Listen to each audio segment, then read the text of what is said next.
దేవునికి స్తోత్రం. ఉదయకాలమున దేవుని వాక్యాన్ని ధ్యానం చేసుకుందాము.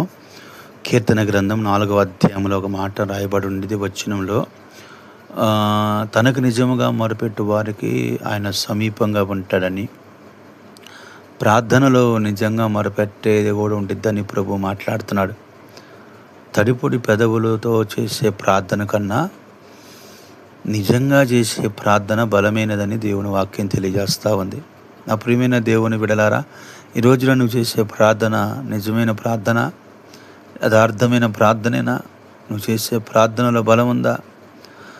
నిజమైన ప్రార్థన అనగా బలహీనంగా ఉండటం కాదు, గట్టిగా విశ్వాసంగా నమ్మకంగా చేసే ప్రార్థనే నిజమైన ప్రార్థన. నీ బలహీనతలు లోపల పెట్టుకొని చేసే ప్రార్థన కాదు, నీ బలహీనతలు ఒప్పుకొని చేసే ప్రార్థన నిజమైన ప్రార్థన. అందుకని నిజముగా మొరపెట్టు వారికి ఆయన సమీపంగా ఉంటాడంట. అంటే దేవుడు ఎప్పుడు మన మధ్యలోకి వస్తాడో ఆయన మనకు సమీపంగా ఉంటాడు నిజంగా మొరపెట్టినప్పుడు. అందుకని మన ఆధ్యాత్మికమైన జీవితంలో మనం నిజంగానే దేవునికి యథార్థంగానే ప్రార్థన చేయాలి. మనం చేసే మొర, మనం పెట్టే మొర ఆలకించాలి ప్రభు. ఒక స్త్రీ యేసు ప్రభు దగ్గరికి వెళ్ళి చెప్పింది, ప్రభువా, నా పరిస్థితి దారుణంగా ఉంది, నా ఒక కుమారుడు చనిపోయాడు ప్రభా, నా పరిస్థితి ఏంటని తల్లి యేసు ప్రభు దగ్గరికి వెళ్ళి మొరపెట్టుకుంటున్నప్పుడు అది గమనించాడు యేసు ప్రభు వారు. ఏమో నిజంగానే మొరపెడుతుంది నాకు అని. ఎందుకంటే ప్రభువుకు తెలుసు ఎవరు నిజమైన ప్రార్థన చేస్తారో, ఎవరు అబద్ధమైన ప్రార్థన చేస్తారో ప్రభువుకు తెలుసు. కొన్నిసార్లు దేవుడు అంటాడు, నువ్వు చేసే ప్రార్థనలో నాకు నీతి కనిపించాలి అంటాడు.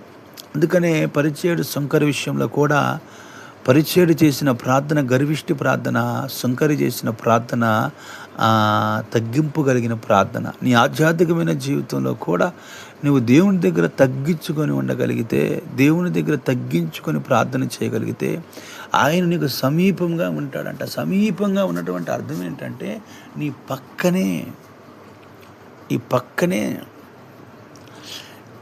పక్కనే ఉంటాడని దేవుడు అర్థం. దగ్గరగా ఉంటాడు. నువ్వు పిలిచిన వెంటనే నీ దగ్గరికి వస్తాడు, నిన్ను పలకరిస్తాడు, నీతో మాట్లాడతాడు ప్రభు. అప్పుడు మనకు కావాల్సినవన్నీ ఆయన మనకు సహాయం అందిస్తాడు. కొన్ని కుటుంబాల్లో నిజమైన ప్రార్థన కనిపించట్లేదు.